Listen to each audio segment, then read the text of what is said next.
All right, today we're going to be doing the oil change on my Avant 528, and these are the things I'm going to be using. A filter from Avant, a forma funnel to put under when we change the filter, a 15/16 socket, an 80mm 15 flute socket wrench, a Sharpie to mark the new filter, and of course your choice of oil. The Kubota manual for this engine, the D1105E, it specs out it takes 5.1 liters. I'm guessing it's going to be under that since there's going to be some still in the engine. They are saying in the Kubota manual that you can use a SAE 10W30 or SAE 10W40.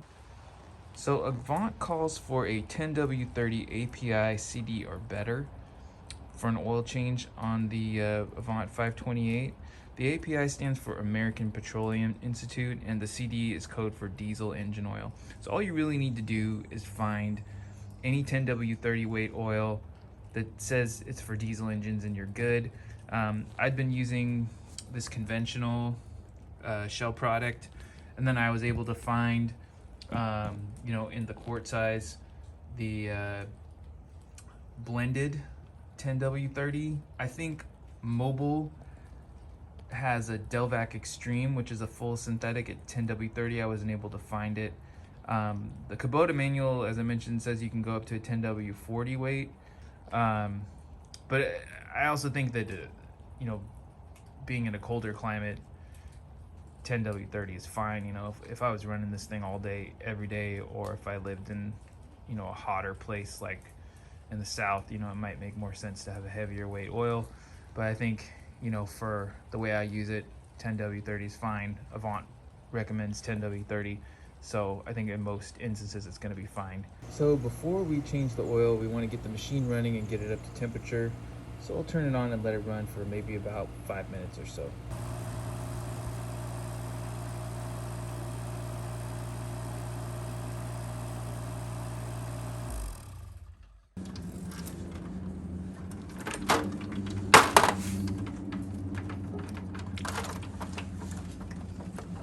Once you get the drain plug undone, you can loosen up the fill cap to help speed up the draining process.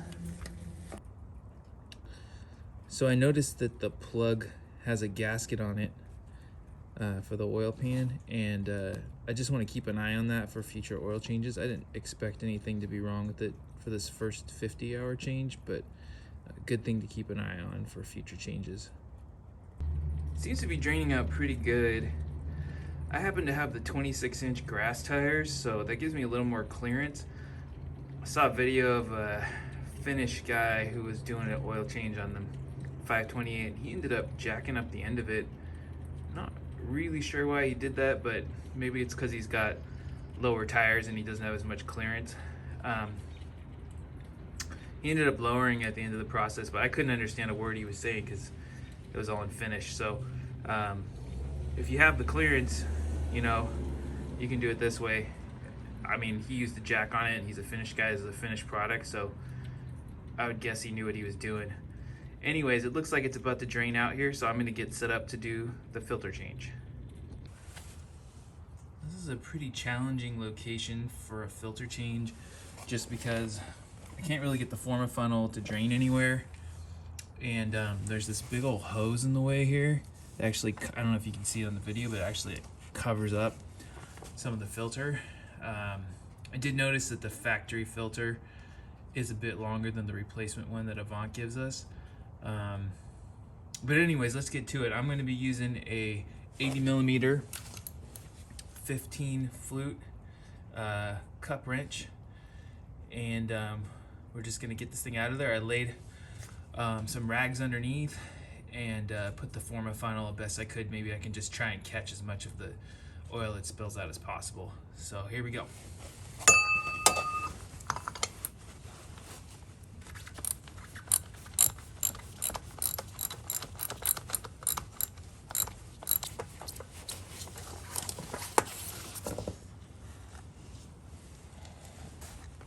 So the former funnel did a pretty good job of what I wanted to do, which was just catch all the oil that wanted to come out of that filter as I changed it.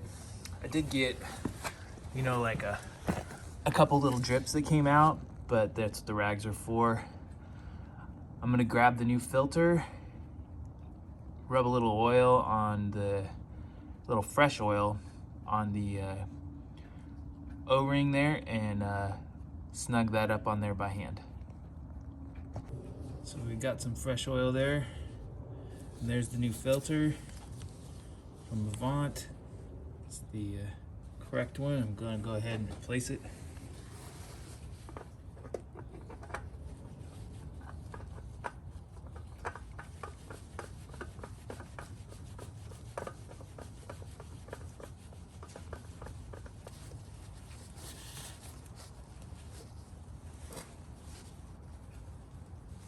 Just want to get it nice and snug on there by hand.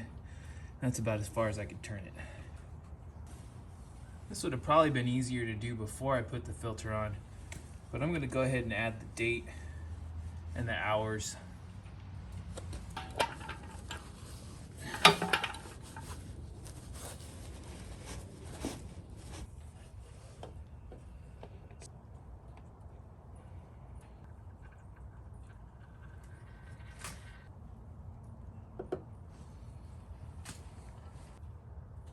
I got 4 pints in there right now. I'm gonna go ahead and give it 5 minutes for it to settle and then take a reading on it, and then we'll see where we're at. Yeah, I'm gonna have a hard time getting that on camera, but it's close. It could use a little bit more though. Maybe a bit more. So I just put in like about 1/5 of this pint. I think that should probably do it, but we're gonna give it another 5 minutes and see where it's at. I don't know if the camera's gonna focus on that, but it looks just right. It's just where it's supposed to be. Well, thanks for tuning in, and I'll catch you guys on the next one.